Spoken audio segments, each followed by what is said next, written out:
नमस्कार, मैं हूं दुष्यंत कुमार। आप देख रहे हैं सर्कल ऐप। सर्कल ऐप के जरिए आपको प्रत्येक दिन अलग अलग विषयों की जानकारी मिल रही है, जिसमें विषय विशेषज्ञ टिप्स प्रदान कर रहे हैं, जिससे बोर्ड परीक्षा के परीक्षार्थी अपना बेहतर अंक हासिल कर सकें। आज इसी के क्रम में हम हैं रामनगर बाजार, जो आलापुर तहसील क्षेत्र में स्थित है, जय बजरंग पब्लिक इंटर कॉलेज में, जहां आज हमारे साथ हैं फिजिक्स के विशेषज्ञ डॉक्टर प्रफुल्ल जी। सर, सर्कल ऐप में आपका बहुत बहुत स्वागत है। बहुत बहुत धन्यवाद। परीक्षा बिल्कुल नजदीक है, एक पखवाड़े का समय लगभग बचा हुआ है। छात्रों के लिए कौन कौन सी जो बारीकियां हैं जिस पर वो अमल करें तो उन्हें बेहतर नंबर फिजिक्स में मिल सकता है, 12वीं के विद्यार्थियों को इसके लिए क्या करना चाहिए?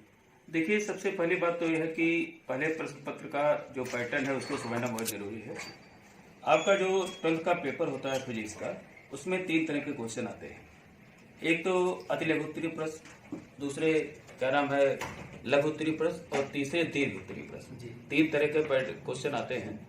और सबसे बड़ी चीज है कि सबसे पहले जो 15 मिनट का समय होता है क्वेश्चन पढ़ने के लिए दिया जाता है, सबसे पहले बच्चों को उस पर फोकस करना चाहिए। 15 मिनट पेपर को फ्री माइंड होकर पढ़ना चाहिए।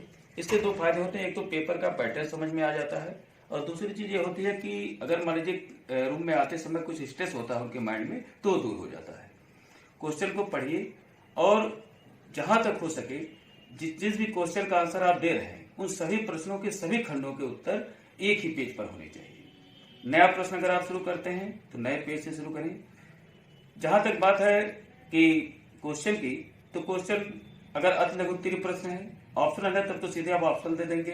अति लघु उत्तरीय प्रश्न आता है तो अति लघु उत्तरीय प्रश्न में कई तरह के क्वेश्चन आते हैं। जैसे पूछ दिया कि इस चीज का फार्मूला क्या होगा। अगर आप फार्मूला लिखते हैं तो उसमें जो टर्म्स यूज कर रहे हैं उन टर्म्स को जरूर मेंशन करें कि कौन सा टर्म किस चीज को रिप्रेजेंट कर रहा है, ये जरूर लिखना चाहिए। अगर किसी का लॉ आ गया लिखने के लिए, तो लॉ वर्ड्स में भी लिखिए, और उसका जो न्यूमेरिकल फॉर्म होता है उसको भी लिखना बहुत जरूरी होता है।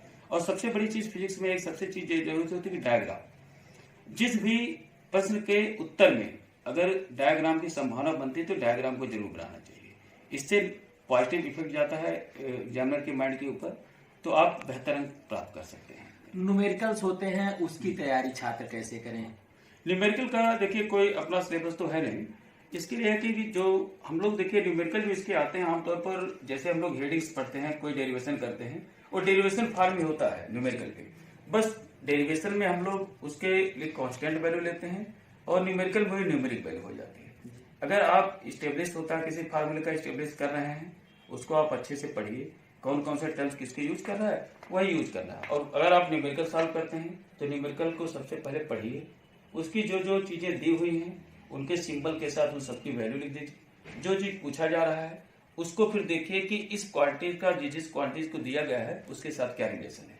तो मुझे लगता है फार्मूला अपने आप ही याद आ जाएगा, क्या फार्मूला है और कैसे सॉल्व करना है। कौन सी बुक से उनको पढ़ना फायदेमंद रहेगा? उनकी जो नोट्स हैं 1 वर्ष के, उसकी ही तैयारी करें, उसका रिवीजन करें?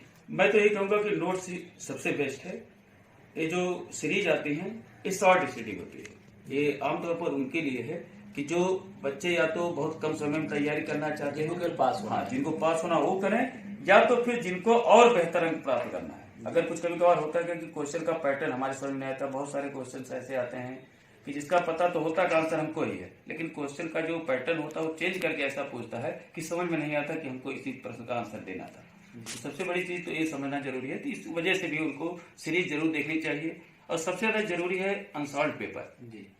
जितना मैक्सिमम हो सके आप पुराने पेपरों को जरूर सॉल्व करें। उससे ये समझ में आ जाता है किसी पर्टिकुलर टॉपिक से क्वेश्चन किस फॉर्मेट में बन सकता है, तो आप बेहतर अंक प्राप्त कर सकते हैं। परीक्षा का समय तो जो कहा जाए बिल्कुल नजदीक है। जी। तो फिजिक्स की पढ़ाई के लिए उनको कितना समय देना चाहिए जिससे बेहतर? फिजिक्स की पढ़ाई के लिए कम से कम 3 घंटा पर डे इनको देना पड़ेगा। और 3 घंटा इसलिए कह रहा हूँ कि इनको एक बनाना पड़ेगा टाइम टेबल, अपना खुद का शेड्यूल बनाना होगा, और पर डे कम से कम एक अनसॉल्व पेपर का एक सेट जरूर सॉल्व करें। नींद कितने घंटे की लें, क्योंकि पढ़ाई का दबाव रहेगा, बहुत सारी चीजें हैं, प्रेशर उन पर पड़ेगा? देखिए, नींद तो बहुत जरूरी है, और मुझे लगता है तनाव को दूर करने का सबसे बेहतर तरीका नींद ही है। तो कम से कम 6 घंटे तो जरूर सोए बच्चे। आपके अनुसार लगभग 6 से 7 घंटे बच्चे पढ़ाई करें तो उनका स्कोर बेहतर हो सकता है।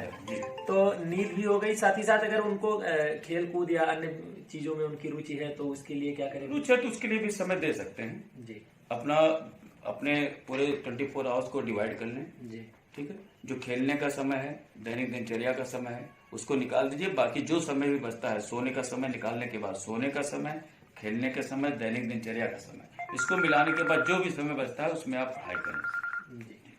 तो आप हैं भौतिक विज्ञान के प्रवक्ता जिनका कहना है कि छात्र टाइम टेबल बनाकर पढ़ाई करें और अपने रूटीन को डिवाइड कर लें, अलग अलग भागों में डिवाइड कर लें, जिसके बाद पढ़ाई करें और मन लगाकर पढ़ाई करें, एकाग्रचित होकर, जिससे उन्हें परीक्षा में बेहतर अंक हासिल हो सके।